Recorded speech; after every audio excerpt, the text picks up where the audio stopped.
السلام علیکم ورحمۃ اللہ وبرکاتہ۔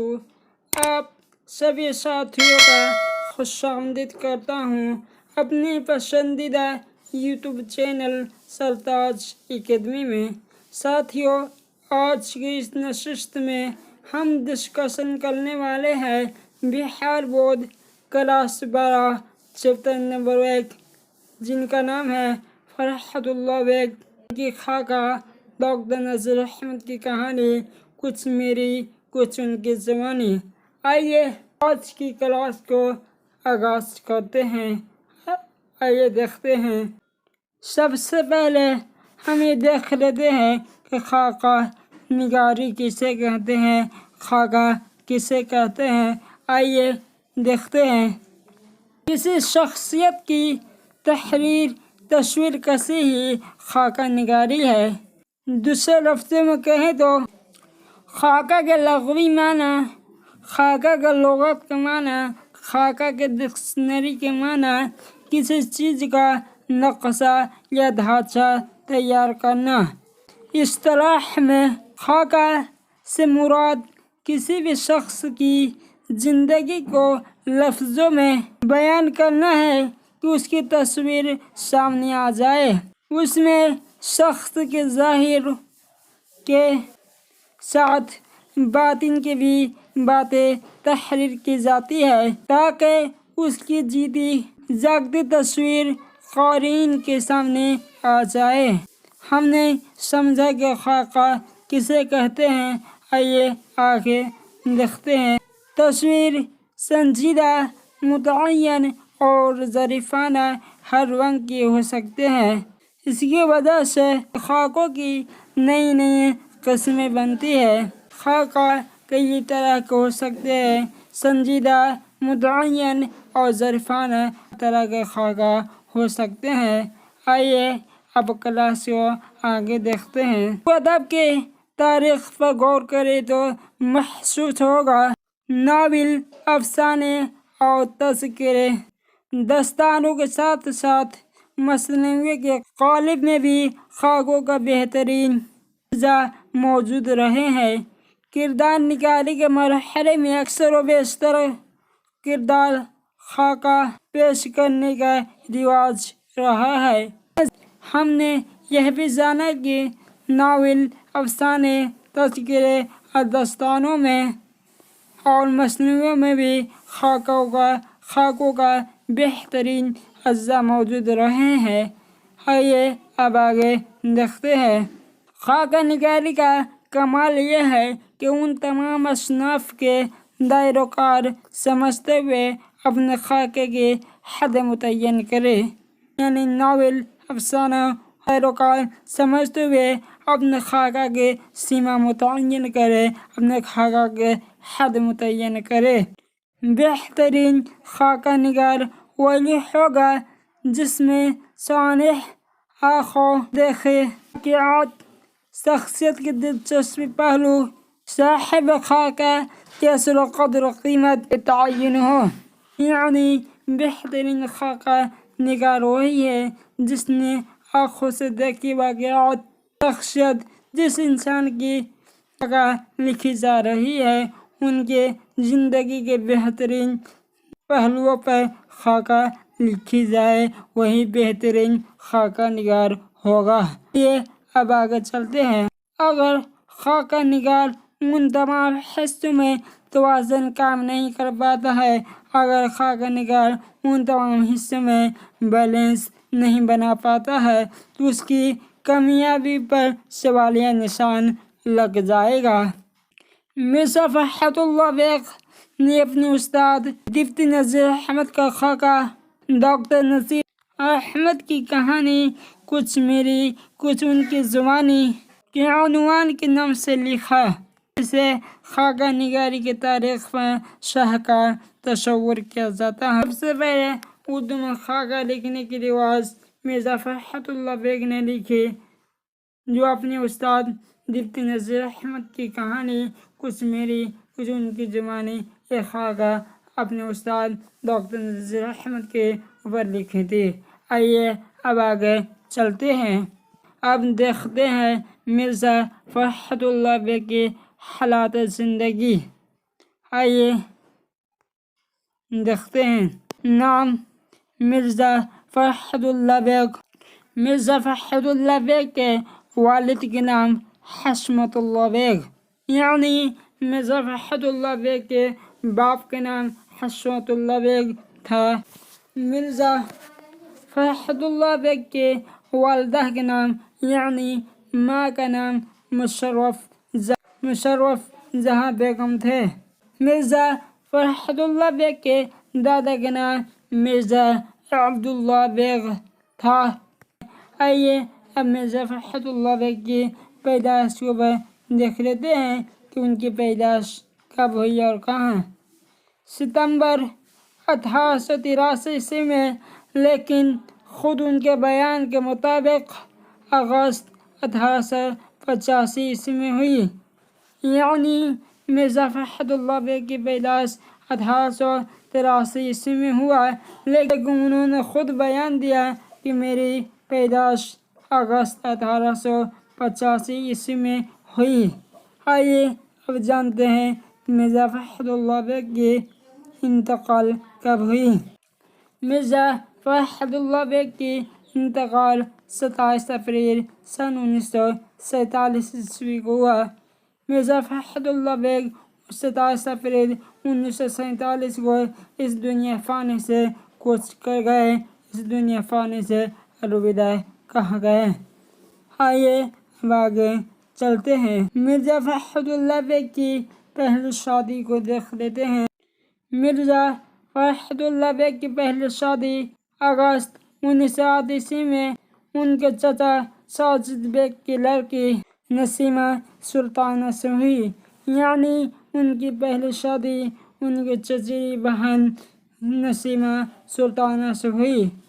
آئیے اب آگے دیکھتے ہیں۔ فرحت اللہ بیگ کی دوسری شادی پہلی بیوی کے انتقال کے بعد ان کی بہن حمیدہ سلطانہ سے ہوئی، یعنی دوسری شادی بھی اپنی چچیری بہن سے ہی کی، لیکن پہلی بیوی کی وہ بہن تھی۔ آئیے اب آگے چلتے ہیں۔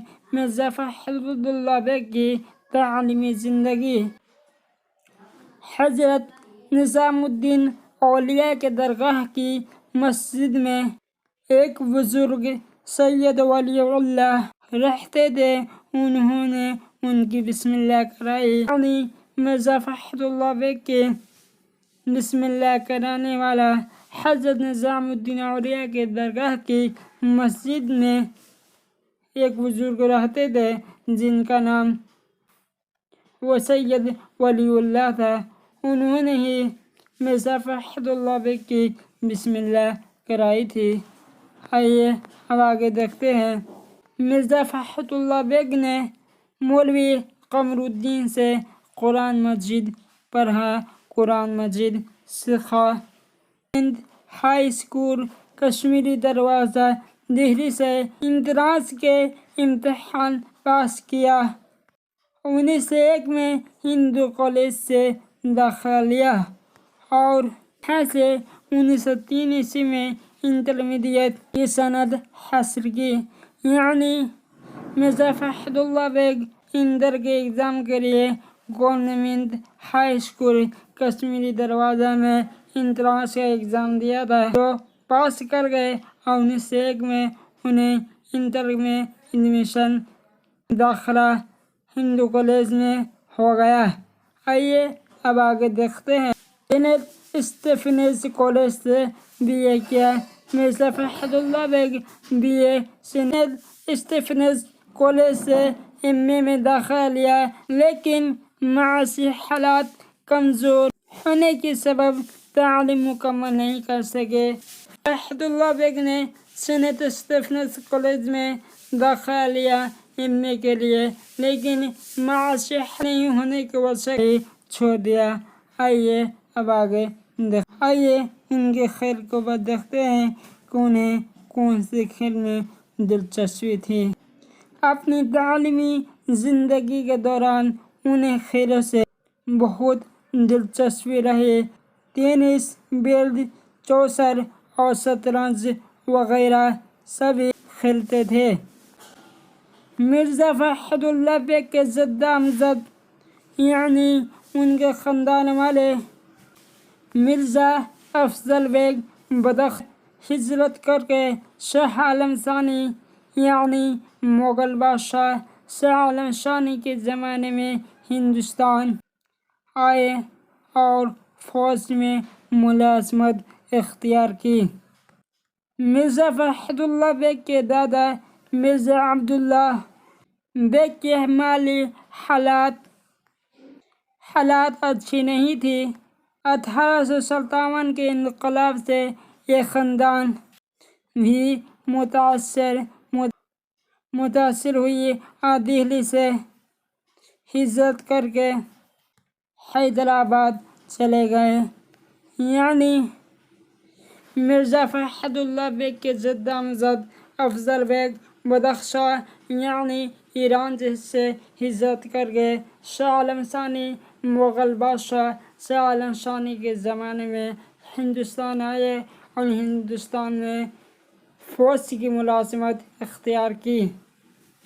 دادا کے دور آیا مرزا عبداللہ بیگ، جب ان کے حالات اچھی نہیں تھی تو انہوں نے دہلی سے ہجرت کر کے حیدرآباد چلے گئے، حیدرآباد منتقل ہو گئے۔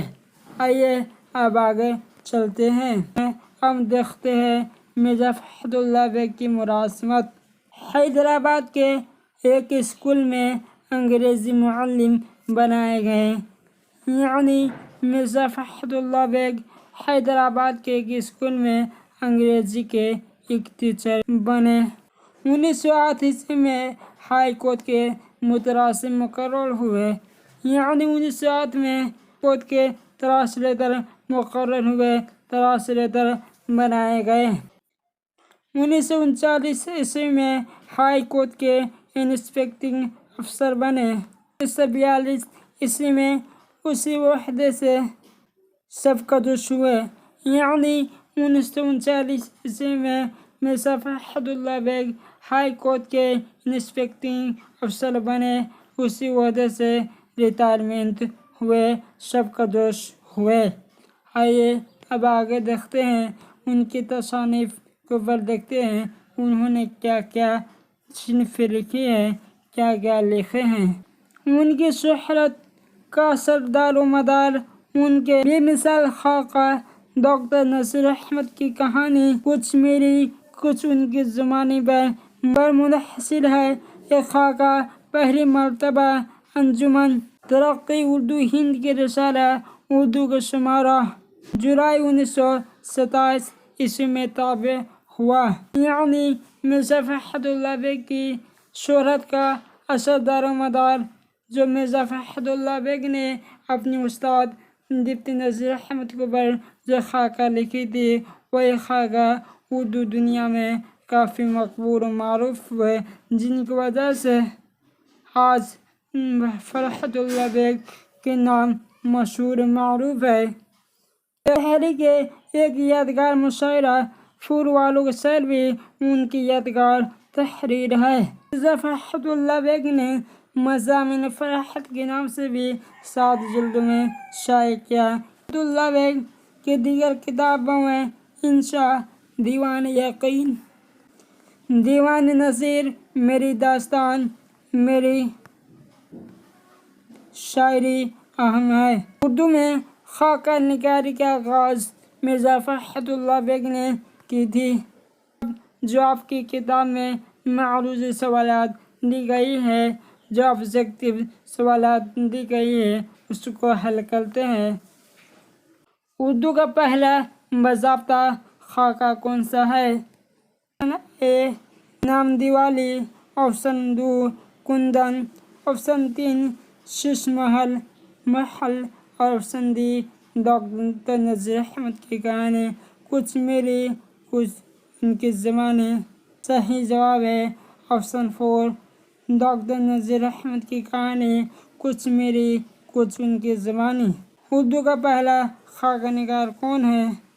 Option 1 Naseer Ahmad Siddiqui, option B Maulvi Abdul Haq, option C Manto اور آپشن ڈی فرحت اللہ بیگ۔ آپ کا صحیح جواب ہے آپشن 4 مرزا فرحت اللہ بیگ۔ سوال، نذیر احمد فرحت اللہ بیگ کے کون تھے؟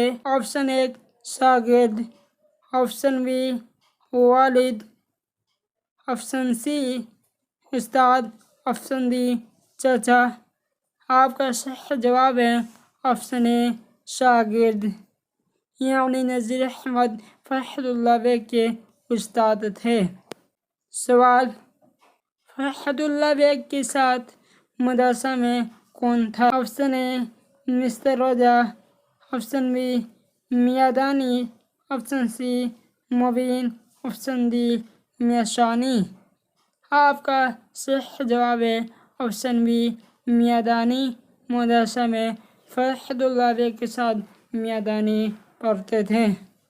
اب مختصر ترین سوالات کو دیکھ لیتے ہیں۔ فرحت اللہ بیگ اور میاں دانی مولوی صاحب کے گھر کیوں آتے تھے؟ جواب، فرحت اللہ بیگ اور میاں دانی مولوی صاحب کے یہاں پڑھنے کے لیے جاتے تھے۔ جواب، سوال، کس عربی شعر کے متعلق سبق کو پڑھانے کے درمیان میاں رضا کی چھٹی ہو گئی؟ جو یہ اولاد نے کم نظموں کا نسل بنا دیا، ایک آپ چپ رہے پھر اس کی چھٹی ہو گئی۔ میاں دانی شعر پڑھنے میں کیسی غلطی کرتے تھے؟ جواب، یہ اولاد کی غلطیاں زیادہ کرتے تھے۔ اگر آپ کو یہ ویڈیو پسند آئے تو ہمارے چینل سرتاج اکیڈمی کے ضرور سبسکرائب کیجیے گا۔ ہم اگلے ویڈیو میں ملتے ہیں۔ اب مجھے اجازت دیجیے۔ السلام علیکم ورحمۃ اللہ وبرکاتہ۔